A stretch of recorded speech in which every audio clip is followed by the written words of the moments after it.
members up here and the secretariats. Thank you. I now welcome the Minerals Council of Australia to give evidence today. For the Hansard record, would you please state your name and capacity which you appear before the committee? Thank you, Chair, and good morning, committee. My name is Tanya Constable. I'm the Chief Executive Officer of the Minerals Council of Australia. Good morning all. Daniel Zavatera, I'm General Manager Climate and Energy at the Minerals Council of Australia. Thank you. Before I invite you to make a brief opening statement and then we proceed to discussions, would you please state if you're a current or former member of a political party or a union or an investor in renewables or nuclear industries, please? Chair, no affiliation to any of what you have just stated. Thank you. No current affiliations. I was a member of the Labor Party way back in the 80s and probably a member of the Shop Stewards Union when I was working at Kmart in the 80s. Very good. Thank you. I now invite you to make a brief opening statement. Thank you, Chair. I would like to acknowledge the traditional custodians on whose lands we're meeting today and pay my respects and those of the Minerals Council of Australia to elders past, present and emerging. I thank the committee for the opportunity to attend the hearing. I would like to highlight 2 points this morning. Firstly, the committee acknowledged the role of Australia's uranium industry and the role it is playing in the world today and what is needed to enhance that vital role. Secondly, there is absolutely no mandate today for retaining the legislative ban on nuclear energy in Australia. There is no scientific, technical or economic justification for the ban, absolutely none. Moreover, there is no public opinion reason. Poll after poll shows that despite over 4 decades of relentless anti-nuclear campaigning in the age of climate change, there is persistent and growing net public support for the legitimate consideration of nuclear energy in Australia. Community consultation is vital for success. On uranium, while the focus of this committee has been on nuclear power, it is important to not forget the importance of Australian uranium. Australia is the 3rd or 4th largest uranium producer with 10% of global production, but sits on around 30% of global resources. WA and Queensland are 2 highly prospective jurisdictions where uranium mining bans have been reinstituted after being removed by previous governments. For us, enough is enough. After over a decade of depressed market conditions, uranium markets and interest in exploration and development has returned with gusto. Why are we turning this away? 2 prospective states are stuck in the 1980s. At best, this is already a missed opportunity in the context of our developing strategic AUKUS relationship with the US and UK. At worst, it is negligent as these and other partners, the EU, Japan and Korea, desperately seek secure supply chains with responsible countries like Australia. And with the recent nuclear pledge announcement, it is expected to see a significant increase in demand for uranium. We urge this committee and the federal government to pursue the normalisation of uranium legislation around Australia. We have this in South Australia and the Northern Territory. It's time to stop playing politics with explorers and developers in Australia who have invested billions in good faith, need legislative stability over long cycles and want to invest to develop new facilities as the market continues to improve and grow. Economic modelling by RMIT's Professor Sinclair Davison, referred to in our submission, shows that as uranium demand grows with increasing net zero nuclear power development globally, Australia can generate new regional jobs, export revenue and much needed commodity and market diversification. On the nuclear ban, Australia must have clean, reliable and affordable energy. That is energy available 24 hours a day, 7 days a week. Something until recently the country has taken for granted. One of the biggest input costs for business is energy, and high energy costs are helping to drive the decline in Australia's international competition. Nuclear power has been operating safely for over 60 years, almost 70 years. Nuclear power is needed to completely decarbonise the economy by 2050. There is great uncertainty over whether the Australian energy market operators plan can deliver reliable, affordable energy with deep decarbonisation by 2050. Without firm dispatchable power, such as from nuclear or carbon capture and storage, the system is extremely weather dependent and costly to achieve close to 100% decarbonisation. The last 20% to completely decarbonise is extremely difficult. Nuclear helps get us there at lower total system cost. Uranium as a fuel packs a punch. It is high density and has an extremely small land and waste footprint.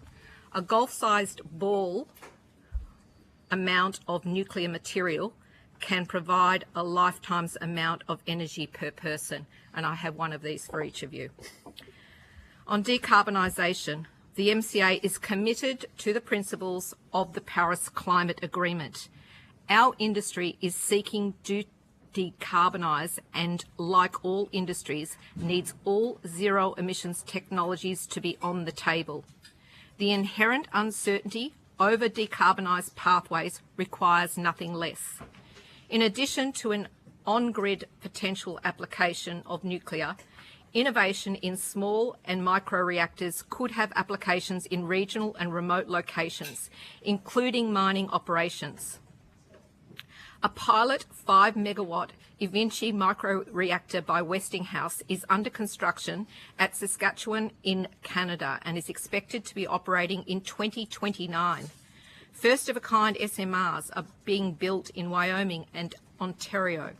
If Australian industry is being asked to reduce emissions or incur carbon abatement costs, it is wrong to ban technologies that are available to our competitors. Industry deserves to have nuclear power on the table. Traditional fossil fuel-based power generating communities with a ready workforce and existing infrastructure deserve to have nuclear power on the table. Australian consumers facing rising power bills deserve to know that all zero carbon options are legal and on the table. No evidence presented to the committee during previous days of hearings has justified the ban. It is unbelievable that the government amended the Act to allow the acquisition of nuclear power submarines for military use, but retained the ban on civilian nuclear power. Before climate change became a mainstream issue, banning nuclear power to pass the legislation needed to build the new Opal reactor at Lucas Heights was unfortunate. To maintain it in the age of climate action is inexplicable. At the end of the day, every Australian pays the price of a nonsense policy that should change. It's time to lift the shackles off our uranium industry and remove the ban on nuclear power so that our laws start to reflect the maturity of the broader public on these issues. With that in mind, I'm happy to answer any questions of the committee. Thank you. Thank you. And we'll start with the Deputy Chair. Thanks, Chair. Thanks very much for your attendance today. A good portion of your opening statement related to uranium, so we might start there. Can you give us a better understanding of how state and federal laws differ when it comes to uranium compared to other commodities, so we can have a bit of a contrast to get it more clear in our heads? Thank you, Deputy Chair. If I start with the federal bans that are in place, the fact that we have a ban that relates to nuclear power in the Environment Protection Biodiversity Conservation Act has been in place for a long period of time is unnecessary because there has been no evidence presented over decades, and it was very well traversed in the South Australian inquiry that looked at nuclear power to ban nuclear power in that context. We have, for a long period of time at the MCA, suggested that that ban be lifted. There is also more rigorous regulation within that particular act applied to uranium on radioactive waste issues. It is unnecessary and should be mainstreamed with other commodities. Again, in every submission that we have put forward in relation to the Environment Act, and recently when looking at the changes that have been suggested by the government on the EPBC Act, we have put forward the need to remove those particular prohibitions from uranium. So milling, mining activities should be mainstreamed with the rest. As I've said in my opening statement, states around Australia have either banned at exploration, development or mining levels the uranium mining. We are leaving a lot on the table as it relates to the prospectivity of uranium. There is a shortfall at a global level on uranium. The demand for uranium, given that we have now seen a resurgence in nuclear power around the world, in OECD countries everywhere, the fact that there is a shortfall of millions of tonnes of uranium that needs to be filled if we are going to achieve greater and cleaner energy at a global level. This opportunity for Australia, given we have the most reserves of uranium in the world, we've been left wanting. The Northern Territory and South Australia have got it right. The rest of the states need to come up to speed very quickly in order to be able to achieve the revenue that I think that Australia needs, given that every state and the Commonwealth are going into deficits on budgets. That can add tremendously to the world's needs on energy, what we are doing in terms of jobs and revenue in Australia, and I think it's a missed opportunity that we need to now fill. Can I just add a little bit to that? So federally, there's been good progress over decades. I mean, we used to have 3 mines policy restrictions. That's all gone by the wayside. And we've had reasonable bipartisanship at a federal level on things like bilateral agreements, where we've brought new countries into the architecture for non-proliferation, that's been a positive. Most recently, and more recently, India in the early part of the last decade, that was a positive. But we still have, as Tanya alluded to there, in the EPBC Act, uranium is singled out. Any uranium mine or uranium project basically triggers the EPBC Act by definition. Now, there is a caveat there that says if it has a material impact on the environment, but in reality, every project that has come up has triggered that. Now, that's not the case for other commodities. Other commodities need to trigger one of the other matters of national environmental significance. Uranium just triggers it almost by definition. And I say that because there has been some tests for some ISR projects, in situ recovery projects, which are very, very low impact, as some of you might know, and they still trip over the hurdle and end up requiring a federal approval. So that's one example where uranium is treated differently to other commodities. Some have argued that that's because uranium has proliferation issues, but the EPBC Act has nothing to do with proliferation issues. It's not part of the governance of that. That's governed by the NPT, by ASNO, and all that federal architecture, rightly, which takes care of that. And at the state level, so that's the federal piece. And I think at the state level, as Tanya alluded to, we've got this situation where we have governments that come in, remove the ban, and then others come in and put it back in. Some have said, well, there are windows there to get projects up, but this is pretty harsh in commodities. We know that commodities have cycles, and as Tanya said in her opening comments, there is a need for long-term stability so that commodities can work through the cycle and not have to. We almost need the planets to align for a project to get up. The right market, the right government in place that allows it to come in, and the approvals processes take time as well. So it's too difficult. Even though we had some projects approved in WA recently, we've got one project that seems to be coming through that met substantial commitment. Others didn't because the market was depressed, as Tanya said, and we're now in another environment where we don't have a government that is facilitating them coming through. But on the flip side, we have a market that now is quite conducive to more investment in the sector. So these are areas that really should be rectified and normalised. To move from... Final question, Deputy Chair. No We problem, haven't Chair. got time. There's too many of us. That's right, I'm not complaining. Thank you. You've clarified. So moving from uranium to then nuclear energy and acknowledging that the MCA has done considerable research and put out reports and whatnot. One of the suggestions that has come up through the course of this inquiry is that the need to decommission coal plants could hinder the Coalition's plan for a coal to nuclear transformation. Noting that the Coalition's policy has never been you're going to be just pulling out the boiler and throwing in a reactor, or you're going to reuse the same slab of concrete. But nevertheless, I wonder if you could just give us some, if you're comfortable doing so, some commentary on that approach, especially any insights you might have with respect to the size of the land owned by some of these coal plant owners.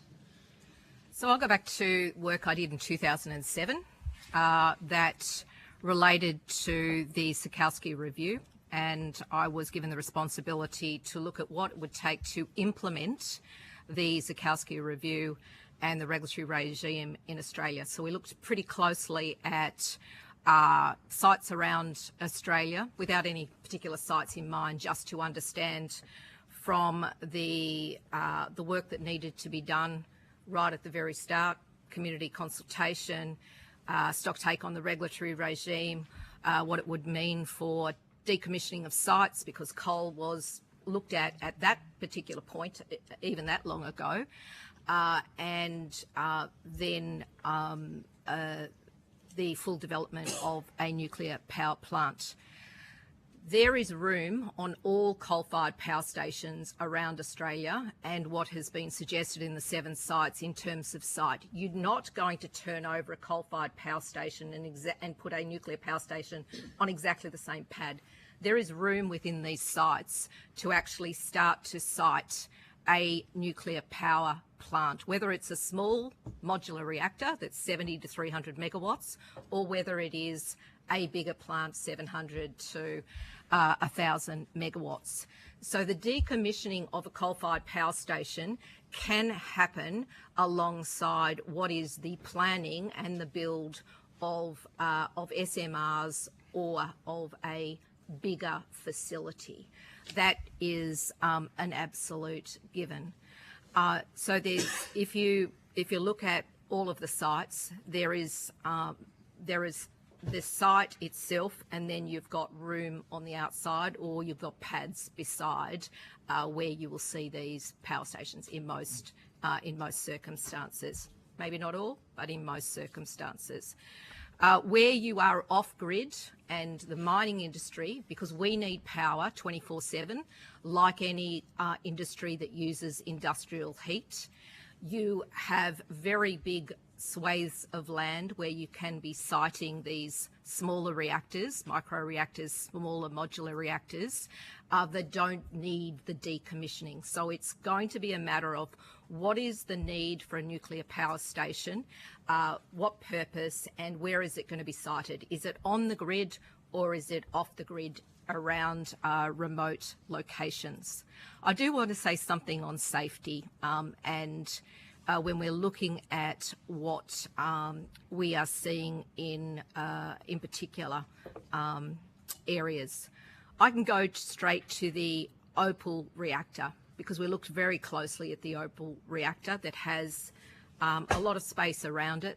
Safety for that particular Opal reactor goes to the walls of the reactor. Then there is land around the reactor, and within about 300 metres of the nuclear reactor itself, the Opal reactor, houses are built. There are exclusion zones that sit over that reactor that relate to power lines, and have an exclusion zone for aircraft obviously, because you don't want aircraft being mixed up in power lines. So again, we looked very closely at the regulatory regime from start to finish on what it would take to develop and decommission other types of power to make sure that you did not get a situation that was going to cause grief to communities, take a lot of additional time, and the planning process was done rigorously and would achieve confidence in the first plant, which meant that you could build others at the end of the day across Australia where it was necessary. Thank you, Deputy Chair. Ms Mascarenhas. Thanks and welcome for appearing today. So my understanding is that MCA members are currently investing in electrification to meet their own climate corporate commitments, and that will add to overall electricity demand. With the frontier economics analysis that we saw an increase of electricity usage of only 25%, where AEMO shows we have the usage will be 410 kilowatt hours, where the frontier economics analysis was 255 terawatt hours. So there's 150 terawatt hours that's not existing in that analysis. And the concern that I have from a West Australian perspective is that we need industries for the future, and 150 terawatt hours is just absent. Do you think that that's a realistic electricity forecast for the future of Australia? I'm going to get my colleague to talk about work that we have done around the electricity needs, energy needs for Australia. When we talk about this whole issue of energy, I talked about the least cost approach. We went to 2050. We've got a commitment on net zero by 2050.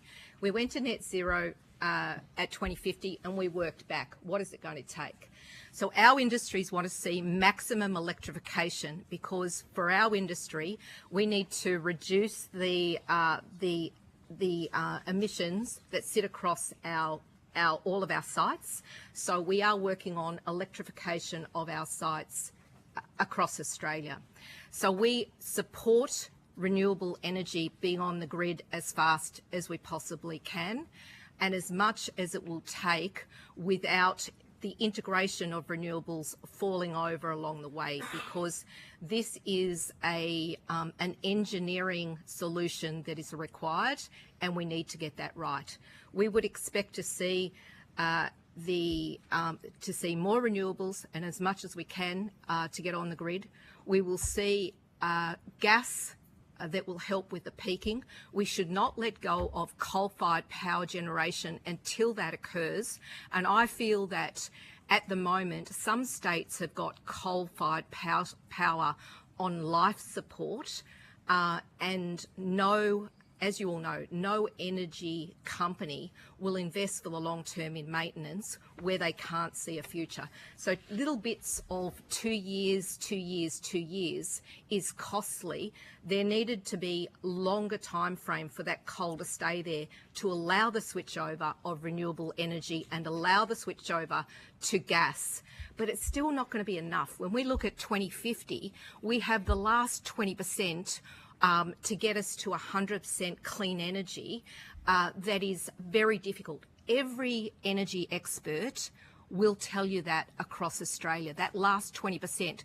We're all whispering about it because we're seen as climate deniers, but the last 20% to get to 100% clean energy is extremely difficult. And we're focused on that. Like, what does it look like to make sure that our industry and other industries are able to benefit from a clean energy system? So we've done work, and I'm going to get my colleague to talk about the work that we have done on the ISP. So we've looked at the government's plan right out to 2050 and reverse engineered that in. So if you want to talk about that. Yeah. So thanks for the question. I haven't had a good look at the frontier economics piece, but I understand that they did do both the step change, AEMO's step change, and the progressive change. The work that we did and the step change is the higher demand scenario.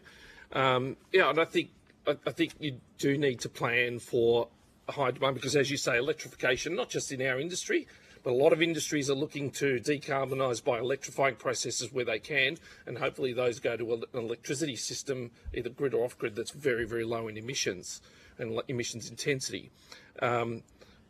Also, electricity is very much an enabling infrastructure for the economy, as I think you allude to. So, you know, having an electricity system that allows growth to grow into it, as in industry to come in, rather than be an inhibitor and restricting infrastructure would be an issue. So I think planning, at least for a scalable system, it would be very, very important. As Tanya said, we've done some work, and the starting point for our work was what will the costs look like given the trajectory and the plan that AEMO is working towards, and we decided to focus it on the step change scenario, which was the higher demand forecast.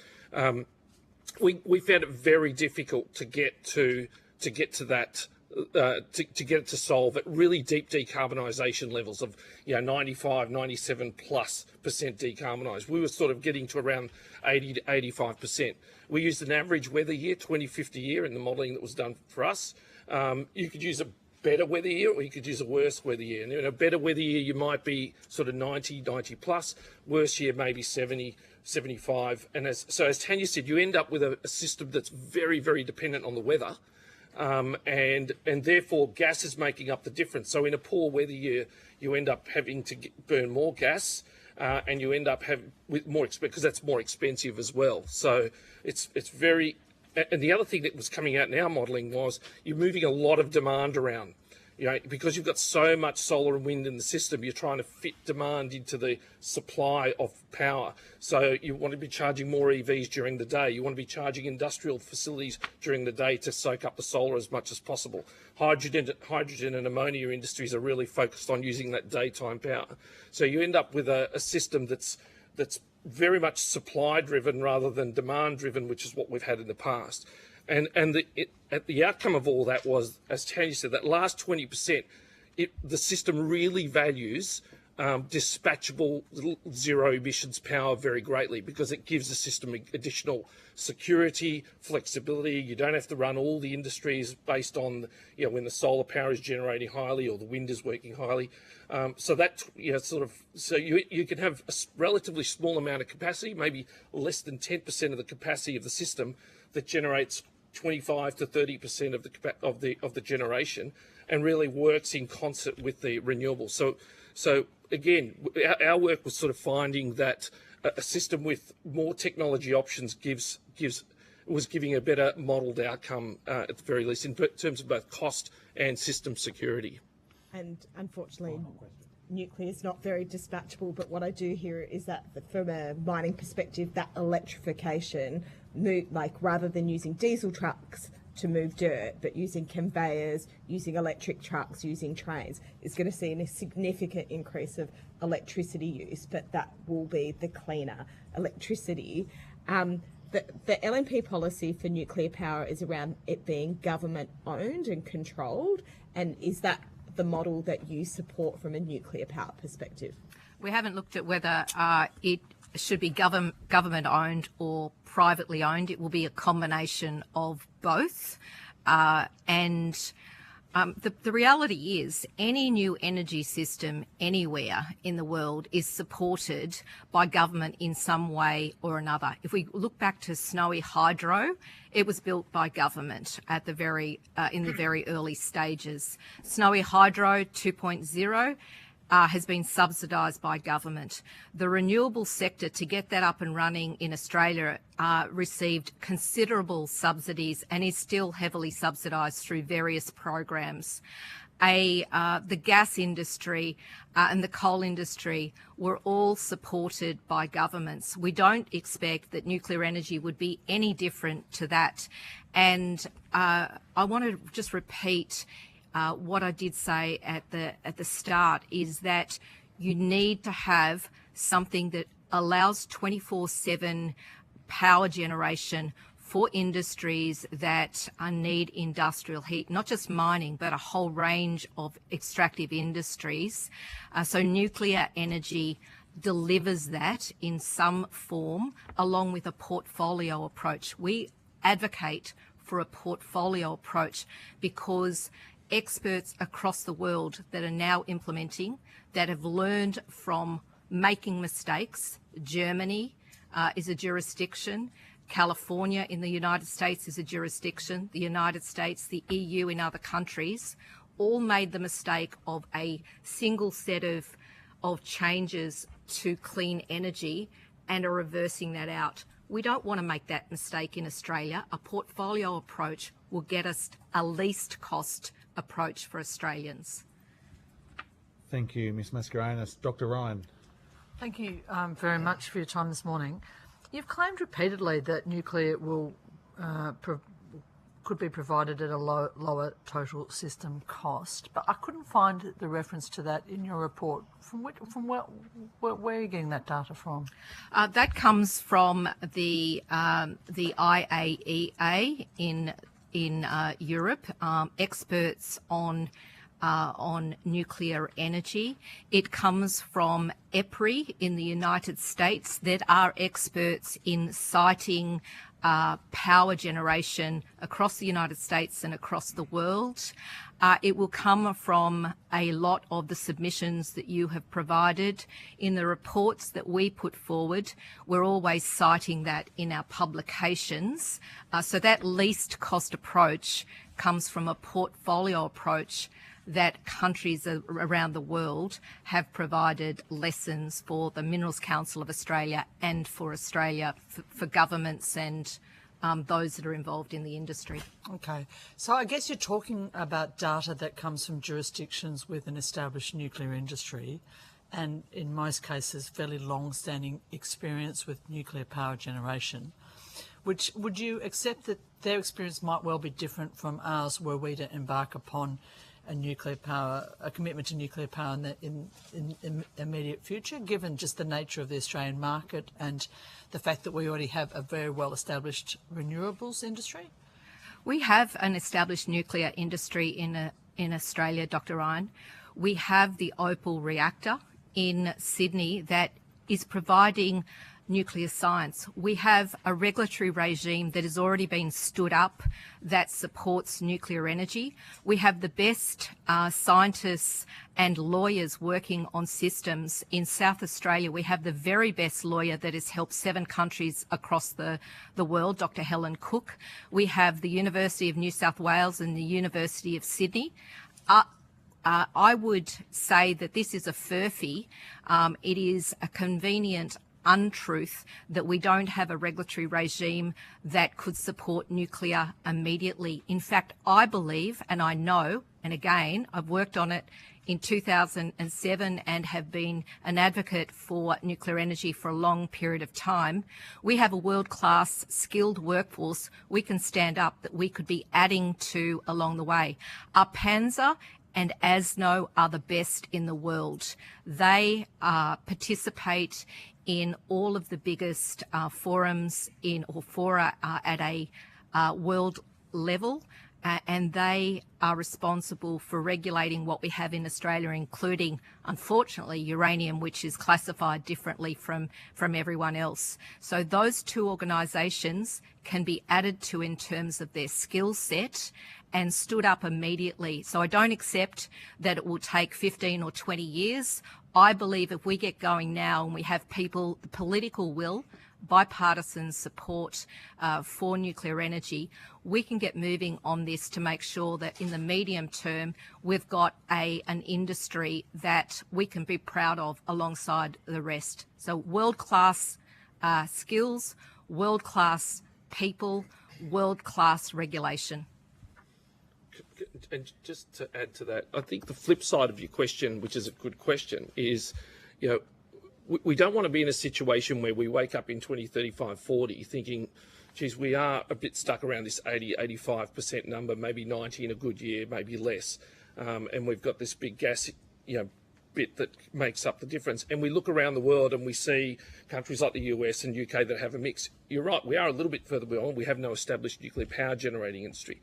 But we are coming up to speed quickly with things like submarines. And as Tanya said, we've got a long experience at Lucas Heights. I think it's very prudent for us because net zero of 2050, it's not just 2050, it's thereafter. So I think we want to be in a position where we have the skills and the technologies available to us to deploy if we need them. If we don't need them, there's nothing lost. But I think there's fairly good evidence to suggest that, and as I said in some of our work, that we may be really needing these kinds of dispatchable net zero emissions technologies. Thank you, Dr. Ryan. Mr. Chester. Thank you, Chair, and thank you for your evidence. And you've indicated today that we have a world-class regulatory system, world-class skilled workforce, and Australia's already part of a global nuclear supply chain.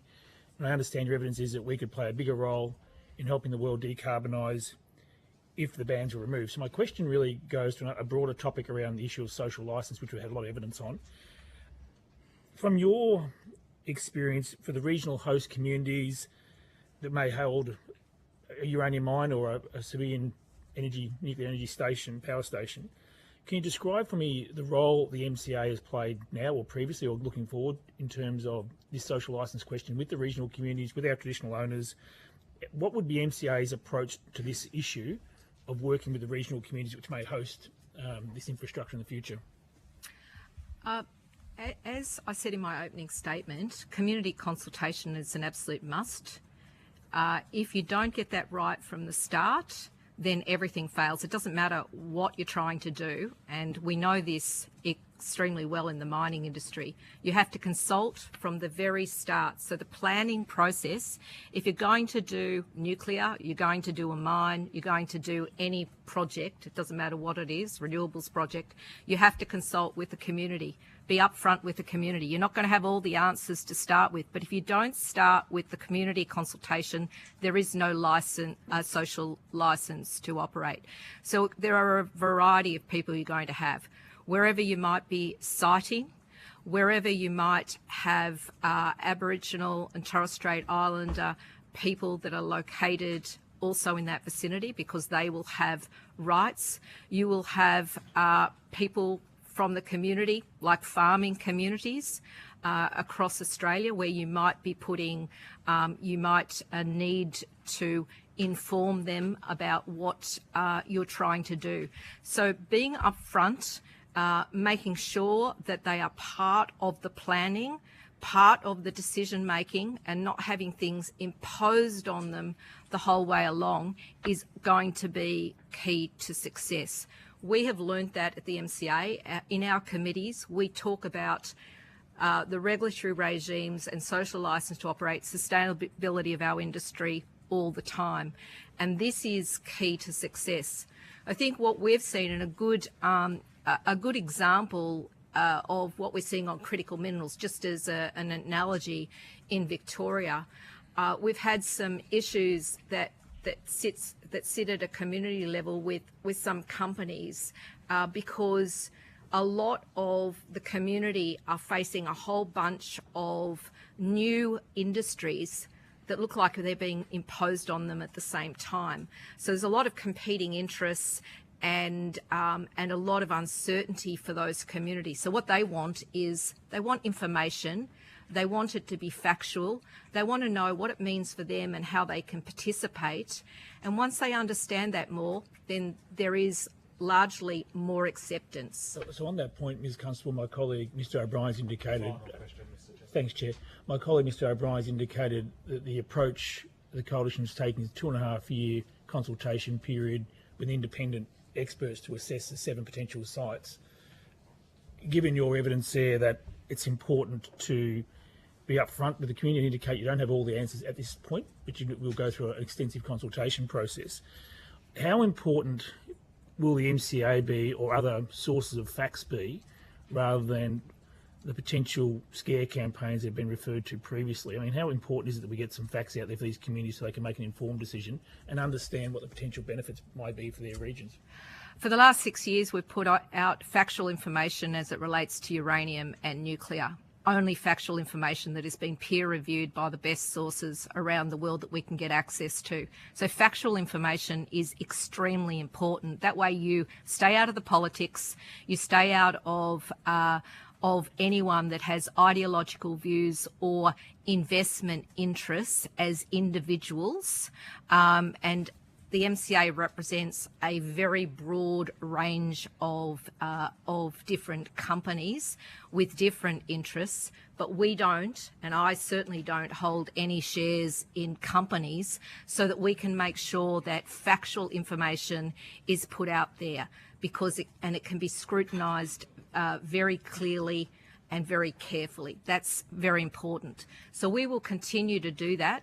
We will continue to advocate, because we do think that this is extremely important for the country and extremely important for industries like the mining industry. But we're not on our own. There's a whole range of industries, extractive cement, steel, etc., that require industrial heat. So that's what we would say. So in that 2.5 year period that has been referred to, I think is necessary to be able to get that right. But there needs to be, I think, sitting alongside that, very capable people with commercial acumen to help guide that through with stakeholders that also have something that relates to the community, to be able to get buy-in by everybody. So all of that participation is necessary. Thank you, Chair. Thank you, Mr. Chester. Thank you for coming in today, guys. A couple of questions from me. Your submission says that a domestic nuclear industry could take more than 10 years to establish. So what does that mean for a large-scale nuclear power plant? When do you think that could realistically come online, considering there'll be a 2.5 year consultation period from the plan that the opposition have? We know in mining in the Hunter, for instance, in coal mines, it's at least a 5 to 8 year process just to get an approval to have an extension on a coal mine. We know that a uranium mine, for instance, in South Australia, will take 10 to 15 years to get that either mine approval or extension as well. What is a realistic time frame, plus then a 10 to 12 year time frame of building a nuclear power station? What is a realistic time frame of getting this done? Well, that comes down to governments, Chair.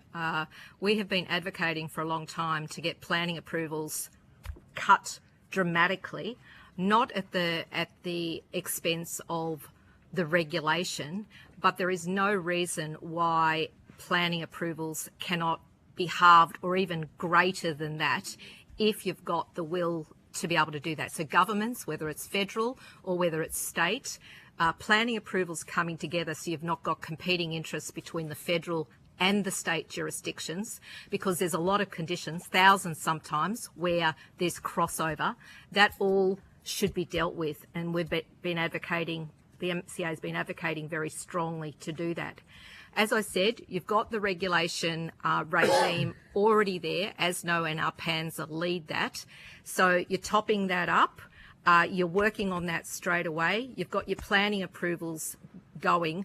You need a committed task force that sits not just a bunch of public servants, but as I said, people with commercial acumen that can guide this through. There is no reason you can't get that done in 10 to 15 years because we have those. I think, again, there is a view that we don't have any of these regulatory systems in place. It's just simply untrue. And does that include the build time in 10 to 15 years? Well, if you're putting a small modular reactor on a site for whatever reason, we're starting to see those built. They're going to be built in factories. They are going to be able to be rolled out much quicker than a larger plant is going to be rolled out. So it depends on what you intend to site first. That will be part of the planning process. And of course, we haven't done that sort of thinking at the MCA level at this point in time. I can only take you to what we're now seeing across the world, where it is being done very well, and we should be learning those lessons and implementing that in Australia. So lift the ban. We're saying lift the ban now in Australia, the EPBC bans at a federal level, allow the discussion to occur, and then you're going to get investors starting to get really interested in Australia, as we have seen in the United States, Canada, the EU, and in the Asian countries, in some Asian countries. You've brought up the SMRs quite a lot in what you've been saying. There is no commercially available SMRs available now, is there? They're being built at the moment in jurisdictions like the United States, in Canada. That's occurring as we speak. But is there any available? Not right at the moment that we can see that are in OECD countries, but they are being built and they are on order books. That's really important for everyone to understand. As we saw with renewables, Chair, 20 years ago, we didn't have, it was a convenient scapegoat to say, well, that we can't see them. Well, look at the renewables industry right now. We're going to see exactly the same with nuclear at a global level, and we are. SMRs have been spoken about for the last 20 years as well, and in production for that time. They've been saying they're going to be in production for that whole time, haven't they? We will see 2029. They're moving very quickly now, and we will see them on the ground, so you actually can get access to them, and I think that's important.